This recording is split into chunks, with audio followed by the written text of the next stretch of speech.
Welcome to Vuk Talks, the show that speaks to education, health, entrepreneurship, and so much more.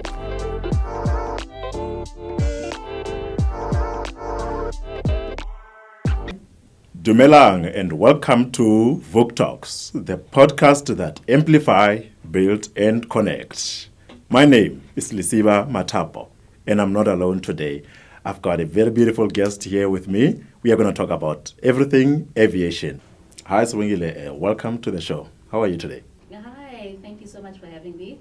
I'm good. How are you? I'm fine. So today we're talking about aviation. Can you tell us a little bit how you came into this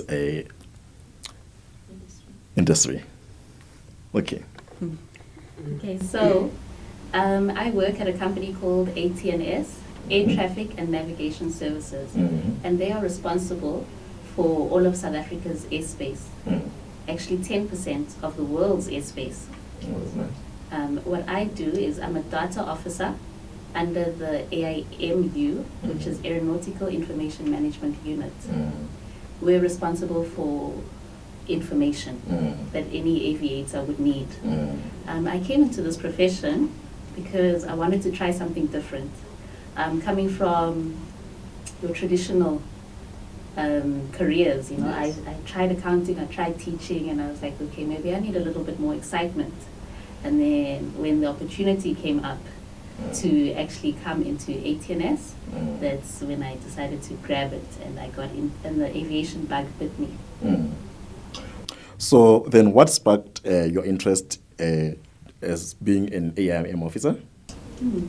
I'd say that aircraft are just amazing. Of course. When I drive out of the center, to this day, I've been in the company 10 years, but when I see one driving over the bridge, I'm still in awe of the size, the majesticness of an Airbus. Yeah. It's just incredible. So can you tell us what South Africa don't know about the AIM? Okay. So AIM, Aeronautical Information Management, deals with any information that an aviator might need. Okay, so we've got dynamic information, so that's information that's constantly changing. So if a runway is closed for some reason, the aviator would need to find out immediately. So AIM is manned 24 hours a day, 7 days a week, because you never know when something might happen, and it's very, very important in regards of safety that the information is made available immediately. So you've got your flight planning. They are the ones that help the pilot to plan their flight, to decide that I'm going from OR to Cape Town, I want to leave at this time, I'm going at this level, all that information that's then used by the ATC. And then so that's one of the areas of AIM. There's 4 in total. Okay. The second area is the Aeronautical Telecommunication Network. So they are responsible for making sure that I'm not a technical person, but for making sure that things work. Okay, so that if a message is being sent, it actually gets where it needs to be sent. So they monitor the channels. And then we've also got the NOTAM office. They're the ones that send messages to the aviators of when things actually happen. And aviators, it's their responsibility to brief themselves prior to taking off, so prior to flying. They must brief themselves with the information. And then the fourth area is called dynamic data. And they are responsible for putting the information into the system. And that's the information that gets used by all the stakeholders. So within these 4 aspects, so which one are you actually directly involved in? So I'm involved in the static data. Yeah. Okay, so currently I'm a data officer, and we make sure that the aeronautical information publication, which is basically a book that the aviator would be using to prepare his flight, we make sure that the information in there is accurate. We have to collect it, we process it, and we distribute it, that everybody who needs it has access to it. So static data, is it data that does not change or throughout the day, or does it change probably monthly? So or your how does it dynamic data is the one that changes more often. Yeah. Your static data stays the same over a longer period of time. Yeah. And then that is the information that pilots and air traffic controllers used on a daily basis. That's correct, yes. Okay. So what does an AIS day mean to you? AIS Day. Okay, so AIS, Yeah. Aeronautical Information Service. Okay, so that's the day which we get to celebrate our career. Yeah. It means a lot because on a daily basis, you're so focused on your work, on doing what you need to do, Yeah. that you need a day like this to actually look back, reflect on how far we've come, what we've achieved, and actually celebrate, and give ourselves a pat on the back. Yeah. Please describe a typical day of an AIM officer. So in the AIMU, they work shifts. Yeah. So if you're working a morning shift, you might be working from 6. You'll be working from 6 till 1 o'clock, which is a 7-hour shift. If you're working an afternoon shift, it would go from 1 o'clock until 8 in the evening. And night shift would go from 8 in the evening until 6 the next morning. That's 10 hours, but then you get the next day off. Yeah. So your days will never be exactly the same. So it depends which shift you're working. If you're working the morning shift, it means, well, for me, it meant waking up at 4 o'clock in the morning, getting ready, get out the house, get to work. And then when you get to the office, make yourself some tea, and you get handover from your colleague. So our environment is such that we don't take work home. So when I come into the office and I ask my colleague what's been happening, they'll tell me, and they can go relax and not think about work for the rest of the time. So depending on the handover, then I'll know what I have to look out for. Otherwise, then it's like a call center type of environment. We process the information that comes in. So if a pilot needs to file a flight plan, or if somebody needs help accessing a pre-flight briefing, then we would help them with that. Or if a NOTAM needs to be issued by one of the aerodromes to say, something has happened with the taxiway, maybe a taxiway is closed, then you would receive that information and then be able to process it. So the typical day is actually very busy.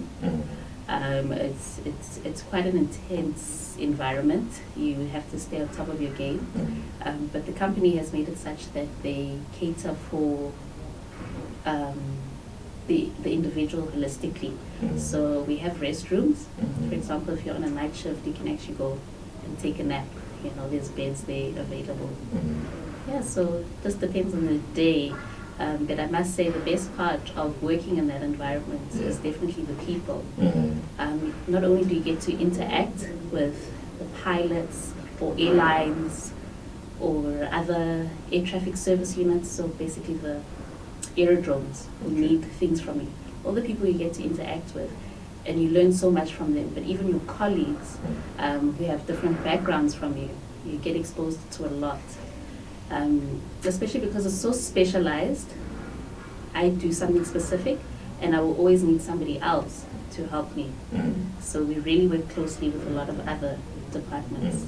And I'm sure that I'm not the only person who thought of this, but now I thought the people who are based in those big towers in the airports, it's just air traffic controllers.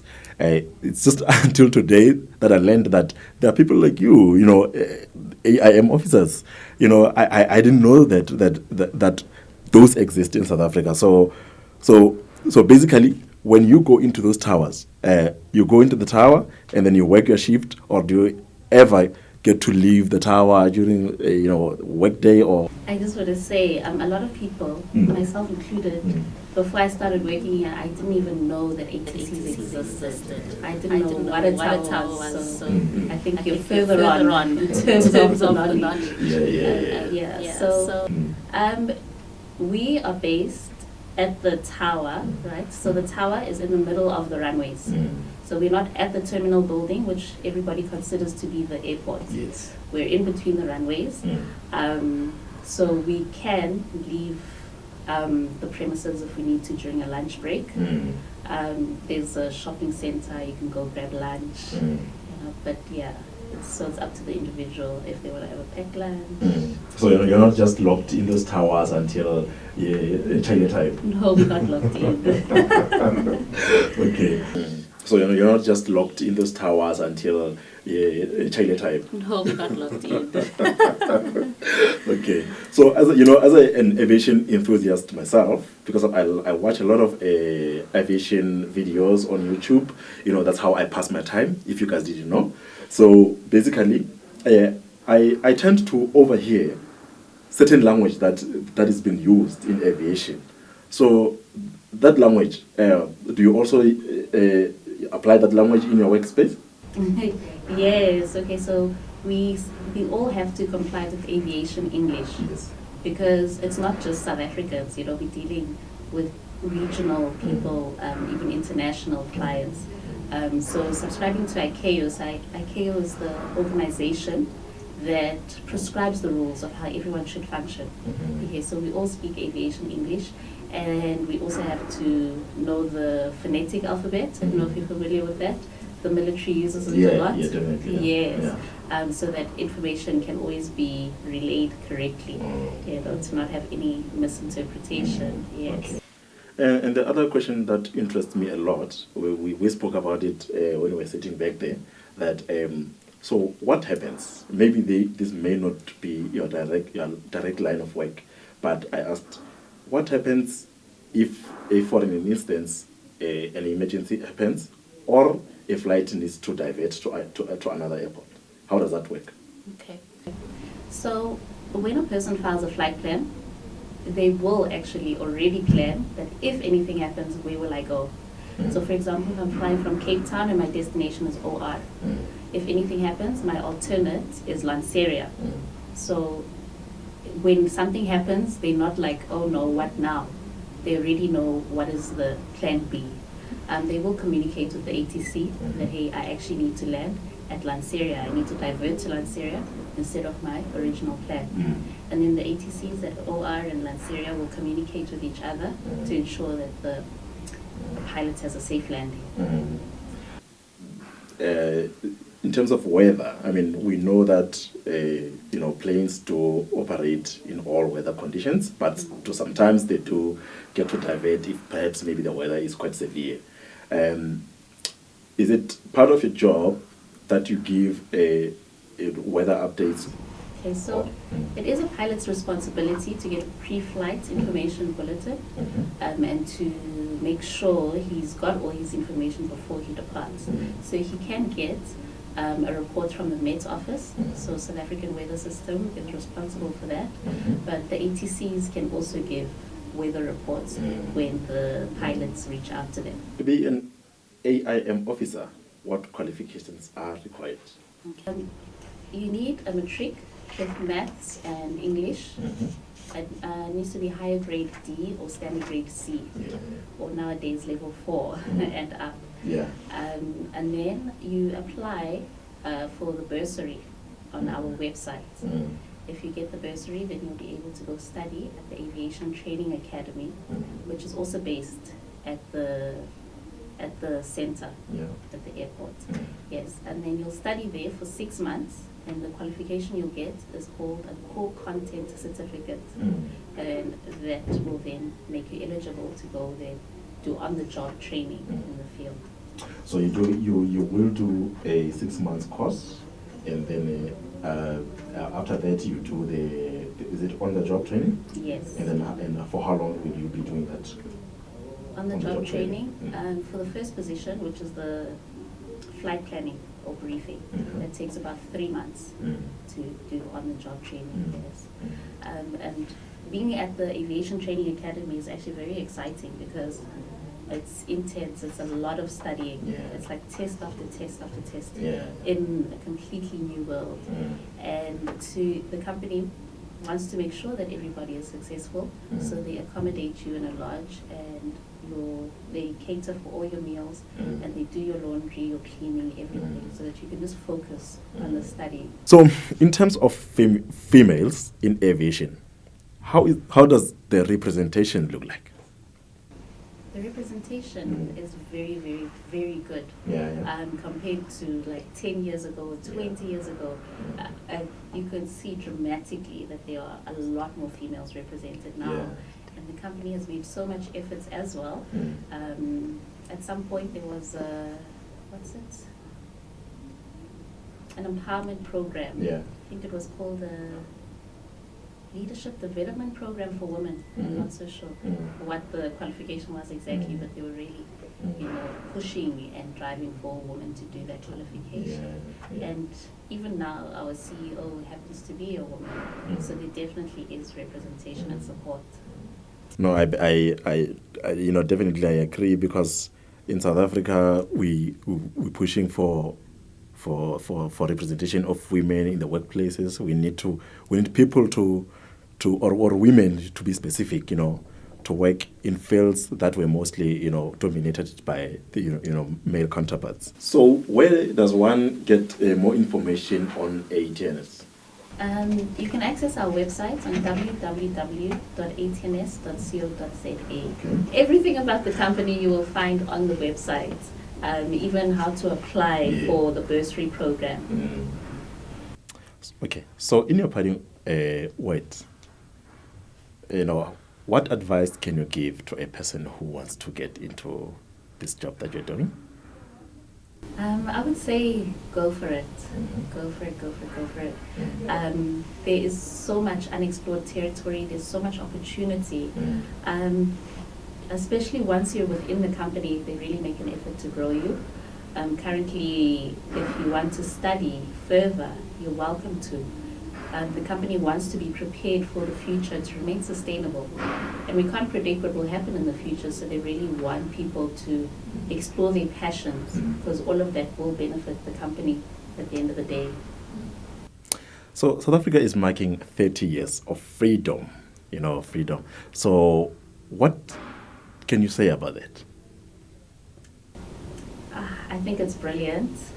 To see how things have changed, how far we've come. And personally to me, it's meant that I'm able to live my life the way that I do. And it also means that my daughter, who's currently 7, will be able to go even further than what I have. So thank you for honoring an invite to the show. We have learned absolute lot, I'm sure, for most of us.